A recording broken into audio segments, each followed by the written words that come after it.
The NBA Finals wrapped, Cart. We barely talked about it. We sometimes we blur the line between NBA and a college basketball show, podcast, whatever you call us. I don't really like to designate us as either of those. I feel like we just talk about what we want to talk about when we want to talk about it.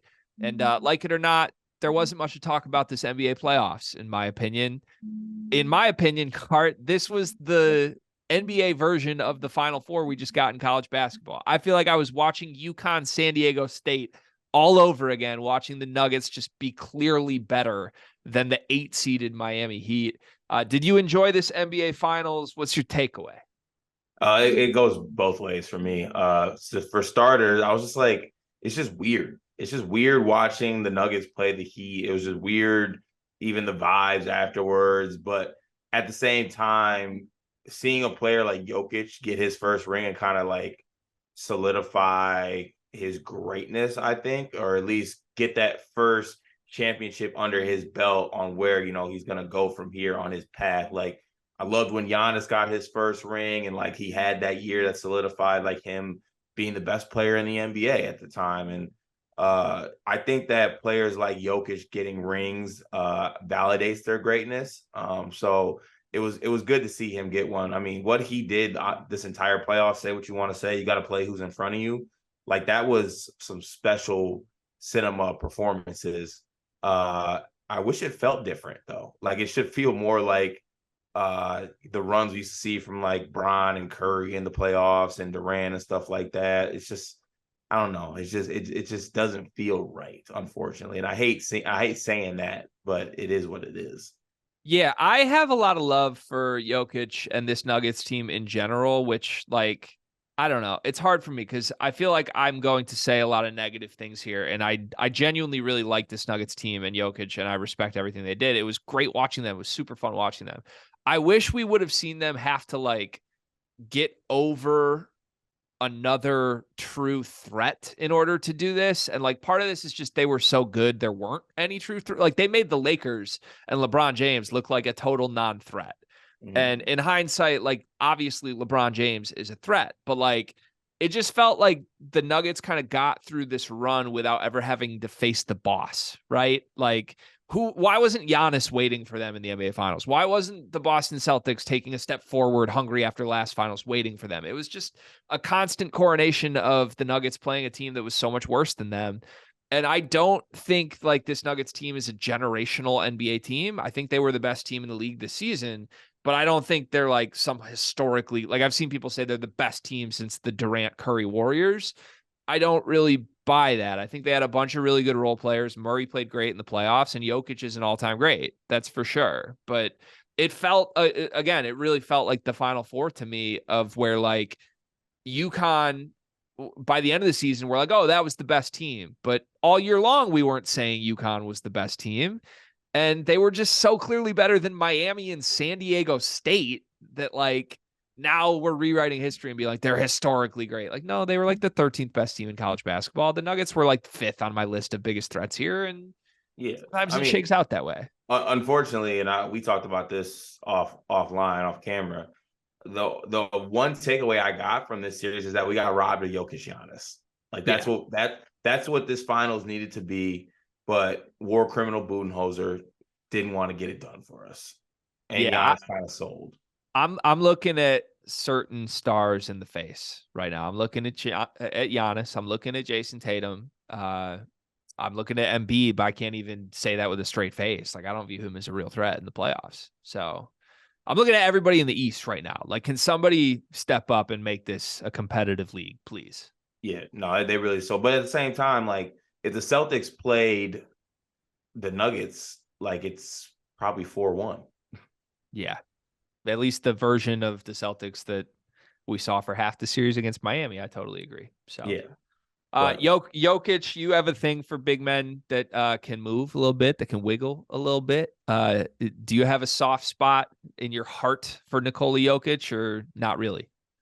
I truly do. I think you talked me down off the ledge a little bit. I think I said something about Jokic possibly. I can't remember the exact wording of it, like him possibly being on the road to being the best big man of all time, or him kind of following that path.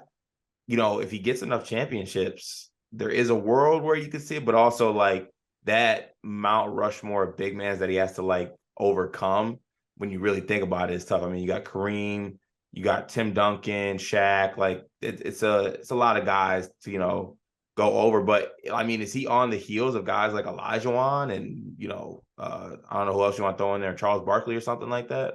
He's ahead of Barkley, I think, historically already. No, Okay, yeah. like is he on the heels of like Olajuwon or like Shaq or any of those guys? I think he can get past Olajuwon. He's probably not far off right now. I think it's like the most interesting thing with the league to me right now is there's been 5 different champions the last 5 years. It's the end of the LeBron era. It's the end of the Curry era. And you can never truly say it's the end until they're gone. But like, the Denver Nuggets just won the NBA championship. The door is open for every single team in the league now. And like, I don't mean that as a shot to Curry or LeBron, but both of those guys are a long way off of the Denver Nuggets right now. Right. So And unfortunately, the keys to this young generation might be cooked. Ja can't stay off IG Live. yeah, Zion Williamson is chronically horny. Like it's just like there's I mean, Luka probably gonna eat himself out of a jersey this summer. It's just like, what are these guys? Who's getting the torch? Who wants it? you know who's getting the torch? Who? You know Jay who's getting the torch. Nivey. No, you know whose torch it is, or whose torch it will be in 4 months. Giannis? Victor Wembanyama card. Wow. Wemby torch already? He's Rookie coming in. year torch? He is coming in at the perfect time, my friend. Because you know what, Cart? Can I make a tennis analogy? Is that too out there for our listeners? You think? I'm a little sore right now because of tennis, because I had an Alcaraz future and this guy had a cramp from hell. But go ahead. I just had Kyrgios live, and he lost to somebody named Yibing Wu in 2 sets. So Hell yeah. But here's where I'm at. Tennis, the whole thing all along has been like, who's going to take the torch from Federer and Nadal and Djokovic? That was the old era. Who is going to take the torch? And then there was this whole wave of guys that came in. Daniel Medvedev, Tsitsipas, Zverev, Rublev, all these dudes one by one showed up and were like, it's a new era. All 4 of them are good enough to take the torch. In reality, none of them are good enough to take the torch. Like, they won a major here and there, but Djokovic outlasted all of them. And now by the time it should be their torch, the young savior is here in Carlos Alcaraz. The same exact thing just happened with the NBA over the last 5 years. This could have been Giannis's torch. He could have had it the last 5 years. He didn't, because he lost in the first round this year. It could have been Luka's. Luka could have taken it by now. He's never gotten past the conference finals. It could have been, it still could be Jokic's. I don't know. I would lean more on the side of Jokic got his one, the same way Giannis got his one, and the same way all these dudes are getting their one. The next generational guys here. Like, we can argue over which one of these guys are generational because they got 1 ring. At some point, you got to turn 1 into 3 or 4. And Wemby is going to win rings. I think we can say that. Barring health issues, Wemby is going to win rings. He's that good. With the Spurs? Wherever he is, if it's San Antonio, if he has to do the LeBron, leave to get his first and come back, I don't know. I don't know how that kid's wired. I know how good he is, though. Like, this dude, he's the one. Oh, he's the one. He's generational. He's the one. And that's like, there's nobody else has the torch. As soon as Wemby steps on a court, it's his torch. Nobody took it beforehand. Right. Another foreigner taking the torch. God, Yeah, USA hoops is cooked. Who's the face of USA basketball right now? Jason Tatum? We're cooked. Yeah. We're cooked. Yeah. We're cooked. I'm looking at you, Kevin Durant, also. Like, Devin Booker? I had to sit through, you know how many times you've looked me in the eyes and told me Kevin Durant's the best scorer in NBA history? Yeah. And he can't even make a finals on his own ever. Like, it's killing me, dog. I'm sad. I'm sad about it. Congrats to Jokic. Congrats to Jamal Murray, former John Beeline recruit. Congrats to Kentavious Caldwell-Pope, Bruce Brown. And congrats to our favorite Christian, Scooter Brown. Jaden Ivey's league next.